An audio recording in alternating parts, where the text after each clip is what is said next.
परिचय। सर, हम आव्यूह के सिद्धांत को कहाँ लागू करते हैं? बेटा, हम आव्यूह का उपयोग रेखीय समीकरण की प्रणाली की संहत तथा सरल विधि को प्राप्त करने के लिए करते हैं। विभिन्न कंप्यूटर अनुप्रयोगों के लिए क्या हम आव्यूह का उपयोग कर सकते हैं?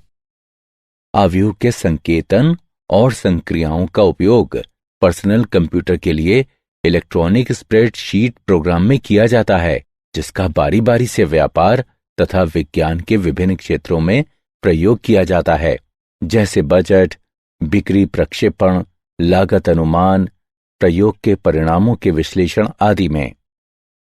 सर, क्या आव्यूहों का गुणा किया जा सकता है? हाँ, हम आव्यूह का गुणा कर सकते हैं। इसकी विधि अलग है। क्या तुम सीखना चाहते हो? हाँ सर। ठीक है, आज मैं तुम्हें आव्यूहों के गुणन के बारे में सिखाऊंगा। उद्देश्य: इस पाठ के अंत में आप निम्न करने में सक्षम हो जाएंगे। एक अदिश से एक आव्यूह में गुणा करना, एक आव्यूह के योगफल के गुणधर्म को समझना, एक अदिश गुणन के गुणधर्म को जानना, आव्यूहों के गुणन की विधि को जानना, एक आव्यूह के गुणन के गुणधर्मों को समझना।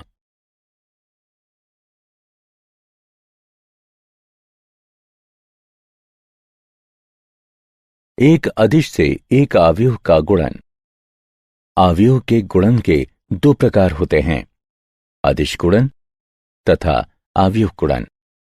अदिश गुणन आसान है। हम बस एक नियत संख्या लेते हैं जिसे एक अदिश कहा जाता है तथा उसका गुणन आव्यूह की प्रत्येक प्रविष्टि से करते हैं। दिए गए आव्यूह ए के लिए 2a ज्ञात कीजिए। 2a ज्ञात करने के लिए प्रथम अदिश गुणन करने के लिए हम सिर्फ 1 2 का गुणा आव्यूह में प्रत्येक प्रविष्टि से करते हैं। अतः उत्तर निम्न है। आव्यूह का ऋण आव्यूह। आव्यूह के ऋण आव्यूह को घटा a से निरूपित किया जाता है। हम निरूपित करते हैं घटा a बराबर घटा 1a।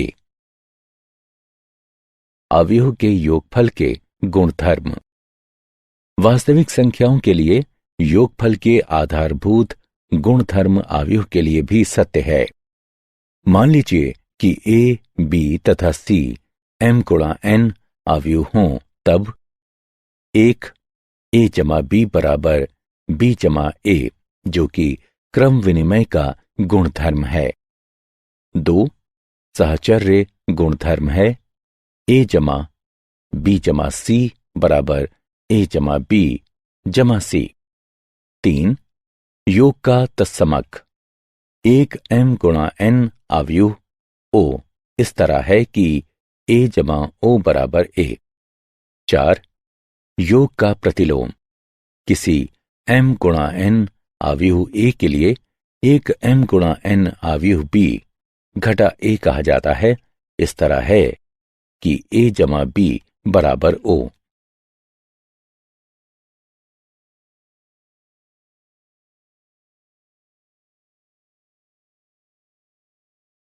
अदिश गुणन का गुणधर्म। साधारण बीजगणित के सभी नियम आव्यूहों के योगफल या व्यवकलन अथवा उनके अदिशों के गुणन पर आधारित हैं। प्रथम गुणधर्म है, यदि a तथा b समान कोटि की 2 आव्यूह हों तथा यदि k एक अदिश हो, तब k a जमा b बराबर k a जमा k b। एक अन्य गुणधर्म है, यदि k 1 तथा k 2 तो अदिश हैं, एवं यदि a एक आव्यूह है, तब k 1 जमा k 2 a बराबर k 1 a जमा k 2 a तथा k 1 k 2 a बराबर k 2 k 1 a।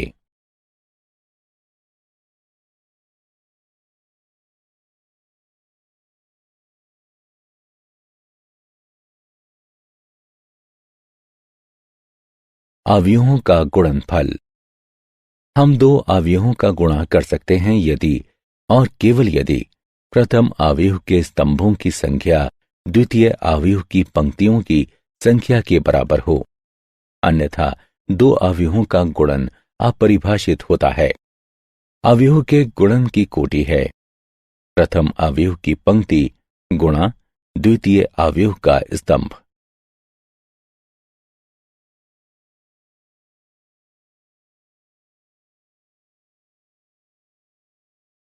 अवयव के गुणन की विधि। चलिए अब दो अवयवों के गुणन की विधि सीखते हैं। आइए एक सामान्य 2 गुणा 3 अवयव से एक 3 गुणा 2 अवयव का गुणन करते हैं। उत्तर 1 2 गुणा 2 अवयव होगा। हम क्रमशः अवयवों को जोड़ते और गुणा करते हैं। हम प्रथम अवयव की पहली पंक्ति लेते हैं, द्वितीय अवयव के प्रथम स्तंभ में एक एक अवयव में बारी बारी से नीचे की ओर गुणा करते हैं। हम परिणामी गुणन को जोड़ते हैं। हमारा उत्तर अवयव में स्थिति A11 बाएं शीर्ष में रखा जाता है। हम प्रथम अवयव की पहली पंक्ति तथा द्वितीय अवयव के दूसरे स्तंभ के लिए यही प्रक्रिया करते हैं। परिणाम को A12 स्थिति में रखा जाता है। अब प्रथम अवयव की दूसरी पंक्ति के लिए तथा द्वितीय अवयव की पहली पंक्ति के लिए करते हैं। परिणाम को A21 स्थिति में रखा जाता है। अंत में हम प्रथम अवयव की दूसरी पंक्ति तथा द्वितीय अवयव के दूसरे स्तंभ के लिए करते हैं। परिणाम को A22 स्थिति में रखा जाता है। अतः हमारी दो अवयवों के गुणन का परिणाम इस प्रकार है। उदाहरण, दो अवयव दिए गए हैं। निर्णय लीजिए कि किस अवयव के गुणन AB अथवा BA को परिभाषित किया गया है तथा उसका आकलन कीजिए। क्योंकि A 2 गुणा 3 है तथा B 3 गुणा 4 है, उस क्रम में गुणन AB परिभाषित है तथा गुणन अवयव AB का परिणाम होगा 2 गुणा 4। गुणन BA अपरिभाषित है क्योंकि पहले गुणनखंड B में 4 स्तंभ हैं, किंतु द्वितीय गुणनखंड A में केवल 2 पंक्तियां हैं। गुणन को परिभाषित करने के लिए प्रथम अवयव के स्तंभों की संख्या द्वितीय अवयव की पंक्ति की संख्या से मेल खानी चाहिए। हल, A में पंक्ति 1 तथा B में स्तंभ 1 का डॉट गुणन लेने पर AB में एक एक प्रविष्टि मिलती है। AB में एक एक प्रविष्टि 1 है। A में पंक्ति 1 तथा B में स्तंभ 2 का डॉट गुणन AB में 1-2 प्रविष्टि देता है। A में पंक्ति 1 तथा B में स्तंभ 3 का डॉट गुणन AB में 1-3 प्रविष्टि देता है। A में पंक्ति 1 तथा B में स्तंभ 4 का डॉट गुणन लेकर गुणन की पहली पंक्ति को पूर्ण किया जा चुका है, जो AB में 1-4 प्रविष्टि देता है। अब AB की द्वितीय पंक्ति के लिए A में पंक्ति 2 तथा B में स्तंभ 1 का डॉट गुणन AB में 2-1 प्रविष्टि देता है तथा A में पंक्ति 2 तथा B में स्तंभ 2 का डॉट गुणन AB में 2-2 प्रविष्टि देता है। अंत में B में स्तंभ 3 और 4 के साथ A में पंक्ति 2 का डॉट गुणन लेने पर AB में क्रमशः 2-3 तथा 2-4 प्रविष्टि प्राप्त होती है। अतएव AB को हल किया जा सकता है। पंक्ति अनुसार पहली पंक्ति 1 3 घटा 2 घटा 2, दूसरी पंक्ति घटा 10 11 घटा 10 19।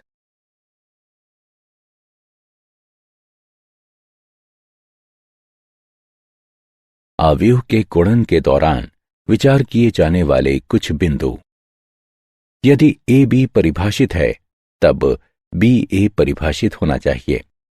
अवयवों के गुणन की अक्रम विनिमयता, यहां तक कि अगर AB तथा BA दोनों परिभाषित हों तो ये आवश्यक नहीं है कि AB बराबर BA होगा।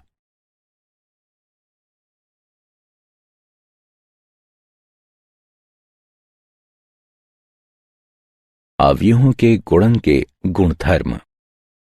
अवयव का गुणन सहचर्य होता है। उदाहरणार्थ 3 अवयव ए, बी तथा सी दिए गए हैं, अतः निम्नलिखित पहचान सर्वथा सत्य है। ए बी गुणा सी बराबर ए गुणा बी सी। योग में अवयव का गुणन वितरण होता है। ए गुणा बी जमा सी बराबर ए गुणा बी जमा ए गुणा सी। गुणक पहचान का अस्तित्व।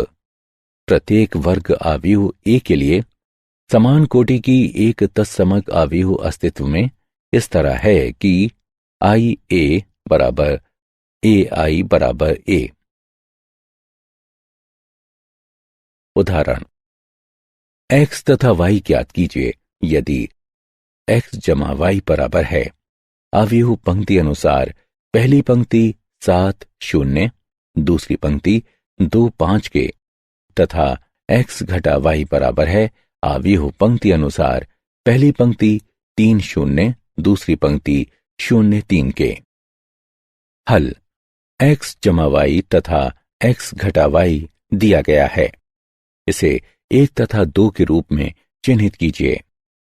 अब समीकरण 1 तथा 2 को जोड़ते हैं। हमें प्राप्त होता है 2x बराबर अवयव पंक्ति अनुसार पहली पंक्ति 10 0, दूसरी पंक्ति 2 8।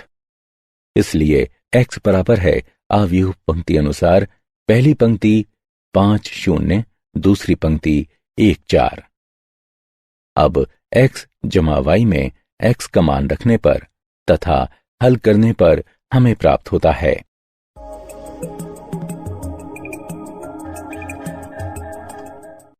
अवयव y बराबर है पंक्ति अनुसार पहली पंक्ति 2 0, दूसरी पंक्ति 1 1 के।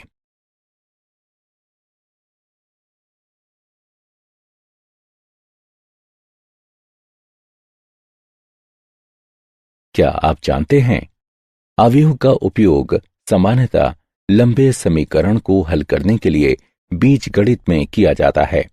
चरों जैसे कि x तथा y लिए गए हैं तथा संख्याओं के वर्ग या आयताकार ग्रिड बनाने के लिए परिणामी संख्याओं को पंक्ति एवं स्तंभों में व्यवस्थित किया गया है।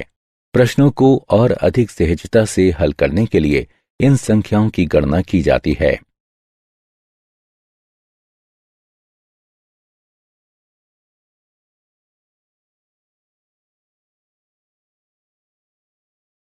सारांश।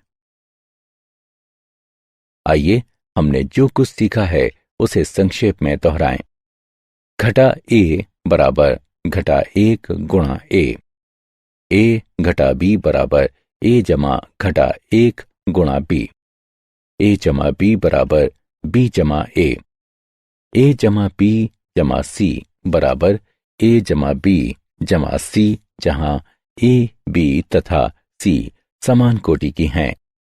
k गुणा a जमा b बराबर k गुणा a जमा k गुणा b, जहां a तथा b समान कोटि की हैं, k अचर है।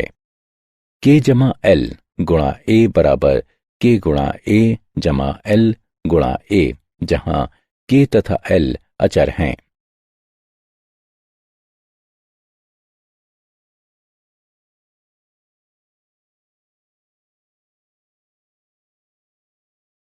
हम 2 अवयवों का गुणा कर सकते हैं यदि और केवल यदि पहले अवयव के स्तंभों की संख्या दूसरे अवयव की पंक्तियों की संख्या के बराबर हो।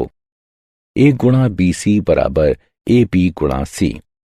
a गुणा b जमा c बराबर a गुणा b जमा a गुणा c।